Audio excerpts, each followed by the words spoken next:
Bienvenue. Bon, cette semaine à 7 du 16 au 20 juin 2025, les infos qu'on a, ouh là là, ça annonce une sacrée tempête sous le soleil. Ah oui, On va plonger un peu là-dedans aujourd'hui pour décrypter tout ça. Il y a un retour qui fait froid dans le dos, des histoires de cœur compliquées mhm. et une fête de famille qui risque de mal tourner.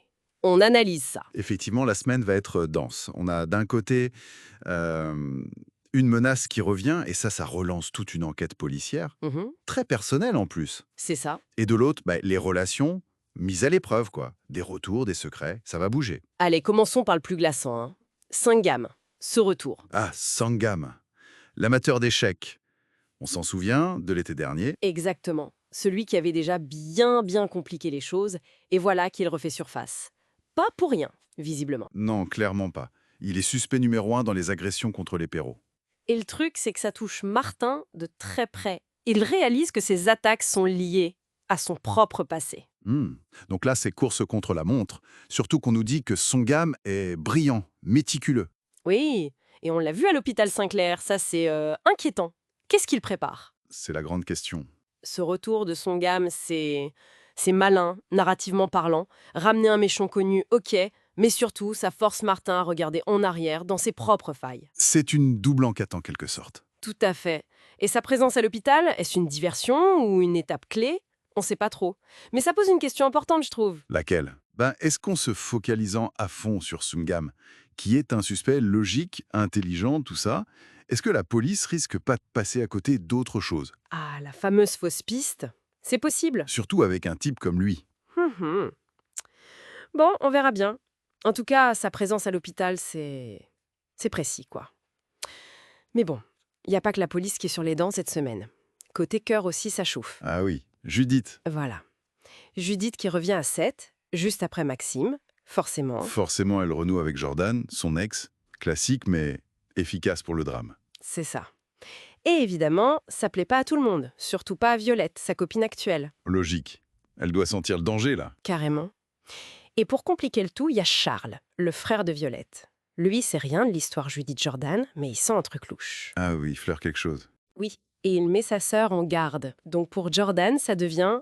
Ah, tendu. C'est le triangle amoureux qui se réactive, quoi. L'inquiétude de Violette, elle est super compréhensible.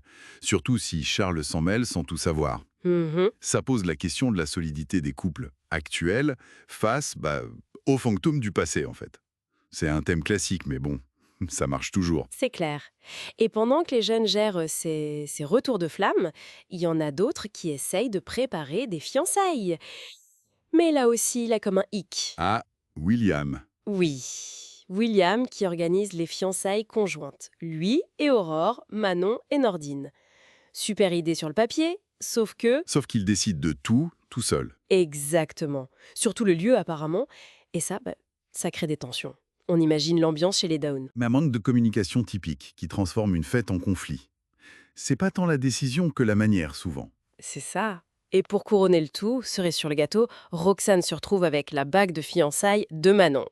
Sans faire exprès, hein, mais bon. Oh là là. Ça ajoute une touche de comédie, mais ça montre bien le stress et la petite désorganisation ambiante. Et il y a d'autres petites choses vite fait. Adam qui découvre un truc sur le passé amoureux de Gloria. Oui, et elle choisit de mentir. Ça, c'est à suivre. Pourquoi ce mensonge? Bonne question. Qu'est-ce qu'elle cache? Exactement. À côté de ça, Michael a l'air d'assez bien prendre l'arrivée de Lilou, la copine d'Octave. Un peu de calme, ça fait pas de mal. Oui, un peu de répit. Et puis Camille, qui doit digérer sa rupture avec Simon. Est-ce que c'est vraiment fini entre eux? On sait jamais. Toujours des questions en suspens. Bon, pour résumer, Seth est vraiment sous pression cette semaine. L'ombre de son gamme qui plane, Martin face à son passé, Le retour de Judith qui sème la zizanie dans les couples. et les préparatifs de fête chez les Donniers qui virent au vinaigre, sans oublier les petits secrets qui émergent. Tout à fait. Et ça nous laisse avec quelques questions pour la suite. Au-delà de l'identité du coupable, qu'est-ce que cette histoire avec Sungam va révéler sur Martin lui-même? Ça, c'est intéressant. Oui, qu'est-ce que ça va changer pour lui? Et puis Gloria, pourquoi mentir à Adam sur son passé? Quelles sont les raisons profondes derrière ça? De quoi nous faire réfléchir en attendant la suite. Exactement. Beaucoup de fils à suivre.